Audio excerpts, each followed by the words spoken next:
What is going on? Welcome. There's no chill promos. How y'all doing? Hope I'm a Bus Thursday. Still watching this. Before I get started, quick NXT review. Just gotta do a quick shout out to all subscribers to the channel and to the followers from Rumble. 433 here at YouTube, 127 Rumble. Thank you so very much. Enough of that, let's get into it. So we start off, they do the same shit on all these shows where we see random wrestlers walking into the building. It's unavoidable, inescapable, and I don't get it. I really don't. But we see my nigga Mike Santana coming through with I Believe in Joe Hendry. Dun, dun. We then see Ava, Stevie, and Robert Stone. In the back, we see La Primera, when you Apple Pops, you got put me on a laying dime piece, the sexy goat demon chick herself, Stephanie Van Care. Why she here at NXT? We're gonna find out later on tonight, right? Moving on, we get the first match, gauntlet match. You got Ricky Maivia versus the Mean Street Posse, aka, because I'm saying about we got, Brad, Ricky, and Jackson, that's her names, aka Rodney, Pete Gas, Joey Abs. Brad's up first, he gets taken out with a tornado DDT. Ricky's up next, he gets taken out with a jackknife pin. Last but not least is the reigning, defending, undisputed, Evolve World Champion Jackson Drake. I believe that's his name, the Carolina Reaper, in the building. Gets washed with the Rochambeau. From Ricky Maivia 1, 2, 3, Ricky goes over. He announces, because if he wins the gauntlet, he chooses his stipulation at the Great American Bash. He challenges Ethan Page to a Falls Count Anywhere match. Moving on, whole bunch of eye candy here. We got Sol Ruka, Zarya, Kalani Jordan, we got Muy Caliente, Lola Vice, because it's always Vice City season, and Lainey Reed, right? Lainey was talking her shit, right? So Ruka and Zarya weren't trying to have it, and then leads to a match later on between Lainey and Kalani. Moving on to one of the worst segments I've ever seen here at NXT, between Blake Monroe and Jordan Grace, right? This, I get what they're going for, but this shit was more cheesy than provolone, pepper jack, and mozzarella combined. All right. Problem is Jordan Grace. All right, like she has no charisma. All right, unless she's angry, that's it. Like she's just so bland and so generic. Like I'm not even kidding. All right, go check out this segment for yourself if you don't believe me. Moving on to the next match, we have Tavion Heights versus Charlie Dempsey, aka Rib Regal's kid. Right, Tavion wins. He bounces from the NQCC. Right, this was probably, this might be my second favorite match tonight. All right, solid technical match. All right, one of my favorite spots was when Tavion hit kind of like a inverted gut wrench suplex using the ropes. I'm like, that's the shit I'm talking about. This dude, Tavion Heights, is so fucking underrated. He's so good in that ring.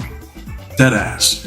But the turning point of this match was when Charlie had Tavion's leg locked in, kind of like pinned between the staircase, the steel steps, turn post, stomping the fuck out of it, in the way that Tavion was selling it. Like he was in complete agony. Wonderful. Wonderful storytelling right there. We fast forward to the finish. Charlie transitioned from a single leg Boston Crab to an arm trap STF for the submission. Well, technically, Tavion didn't want to quit, but Ren St. Clair threw in the towel. She threw in the damn towel, damn it. That's what happened. So Charlie Dempsey wins. Tavion still in a no QCC. Moving on backstage, we see the reigning, defending, undisputed NXT Tag Team Champions Hank and Tank in the building. Right? See Javon Evans and Young OG chopping up these guys. And I'm just wondering, what the fuck is Lexus King doing back there? What is he doing? I don't know. All right, but they're talking about their match later on tonight against the Calling, the Jobbers. Right? Out of nowhere, we see Jasper Troy just completely steamroll Javon Evans to squash this dude like a bug. All right. Moving on to the next match, we have I Believe in Joe Hendry. Then Mike Santana versus the High Rise. Fast forward to the finish. Mike Santana hits the spin the block on I think it was Tyreek. I believe 1, 2, 3. Mike Santana, Joe Hendry go over. Afterwards, High Rise and Trick Williams beat the fuck out of both Santana and Joe Hendry. Trick Williams lays out Joe with the trick shot. That's pretty much all that happened here. Move on, get a Dark State or State of Darkness vignette, your promo package, and I'm not going to hold you. As of right now, Dark State might be my favorite stable in wrestling here in 2025. These guys are awesome. I'm not going to hold you. I'm not going to lie. But they're out here wrecking everybody. All right. Anybody can get it at any point. Right. We move on. We get a promo between the reigning, defending, undisputed NXT World Champion Hiromu Oba Femi versus Yoshiki Inamura. And there was a video package of people supporting Yoshiki from Great Muta, Kaito, Sky, to name a few. Right? Like, Yoshiki basically said, like, Oba, you are my biggest threat, and I shall fight you with honor. Noah believes in me. Josh Briggs believes in me. These people believe in me, and I will beat you at the Great American Bash. Oba says, I have nothing but respect for you, Yoshiki, but the end result be the same. NXT is my territory. My reign is dominant. It doesn't matter who it is. It could be you, Josh Briggs, Jasper Troy, Javon Evans, Trick Williams, Joe Hendry, Mike Santana. It don't matter. The ruler conquers all. The forgotten son of anarchy, Josh Briggs, he heard enough because he's a man of mayhem. Attacks Oba Femi, Oba lays his ass out, goes him out the ring. Yoshiki powers up Oba, hits a sumo slam to Oba, but he feels conflicted because he wants Oba at 110% as he wants to fight Oba with honor. And that's pretty much it for this segment. I wouldn't be mad if Yoshiki wins, to be honest.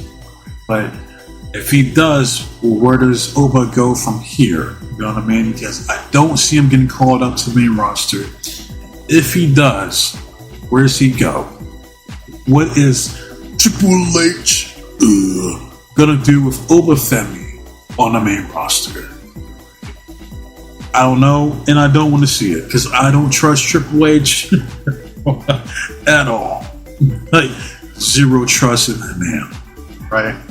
So we fast forward to the next segment, part 2 of Jordan Grace and Blake Monroe's little day trip to the spa, right? Bonding over common enemies, and Juicy Jane, that is the NXT Women's Champion.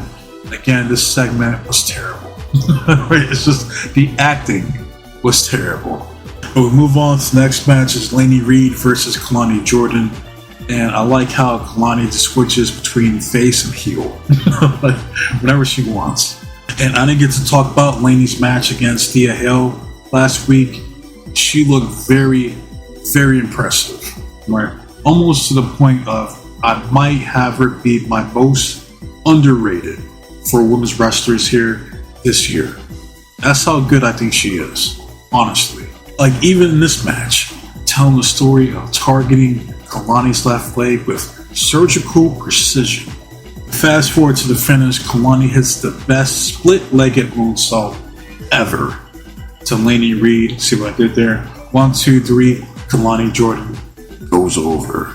Afterwards, we see Thea Hale. She's a grown-ass woman. She's attacking Laney Reed to the back.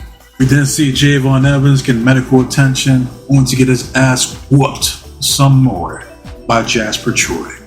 Right, we then have a sit-down with the D'Angelo family. Right, got the he's no longer the underboss. He's the overboss.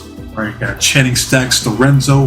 We got Luca Cusafino. We got Adriana Rizzo. And we got the man himself, the Don.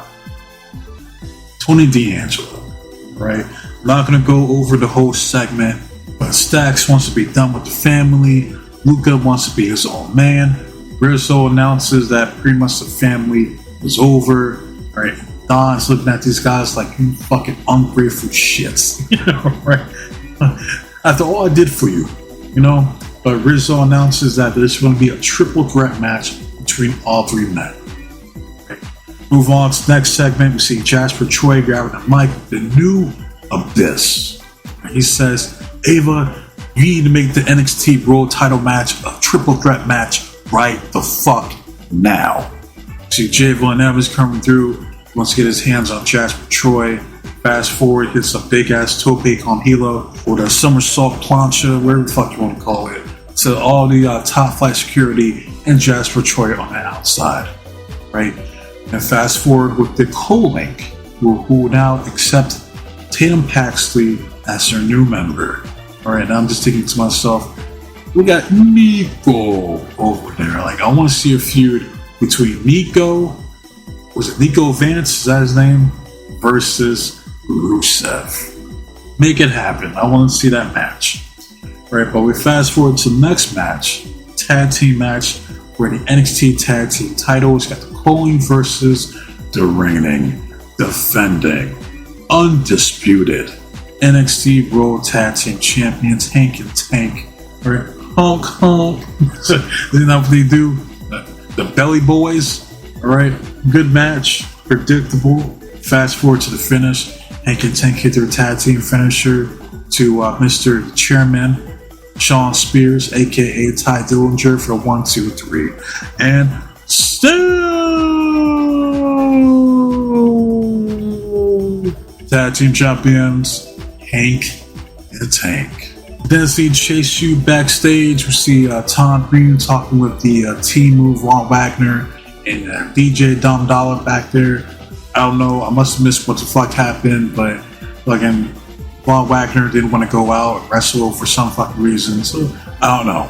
I missed the context to this segment. But we move on to Ava's rehearsed speech that she practiced in the mirror for about a good 2 or 3 times. I will say, she was looking good here tonight. I'm not gonna hold you. Right, but she gets interrupted by Juicy Jane, who is the NXT Women's World Champion. Alright, and I really wasn't paying attention to what the fuck she was saying because I was staring at Fallon Henley. She had them Jessica Simpson, Daisy Dukes on. I'm like, ah, damn. Let me stop. Moving on, we see Jordan Grace coming out, then Last Legend, and then Stephanie Van Kier comes out, then Natalia, and Maxine Dupree. Then we see other women come out the woodworks like Ivy Nile and Zelina Vega and Muy Caliente, Lola Vice, and Jada Parker came out of nowhere, talking her shit. And then full pandemonium breaks loose. All the women started fighting each other, started whipping each other's asses. Right? And out of nowhere, I seen Julia in there, and I seen Candice. I never drew a dime. Ray in there, and just complete chaos. To end this episode, we're trying to hype up Evolution on Sunday. That's pretty much it for NXT this week. Alright, try to speed run this shit. Hopefully you guys enjoyed it. I thought this was a good episode overall. Good matches, some entertaining segments, so no complaints here. Alright. But I want to hear from you guys. How you guys feel about NXT this week? To those who brought the way, and like, comment, and subscribe. Support the channel. Thank you. To those who brought the way and dislike, feeling some type of way, more power to you. Alright. As far as what's next, try to knock out AEW this week and TNA. Alright, and then I don't know if I could do SmackDown this week. I don't know. I have to see. But that's it for me right now. So that said, wasting enough of you guys' time. So be safe, be blessed, carry yourself, protecting yours, your loved ones, stay warm, stay dry, stay frosty. Most importantly, trust in God. God be with you. I'm out of here. Until next time. Adios.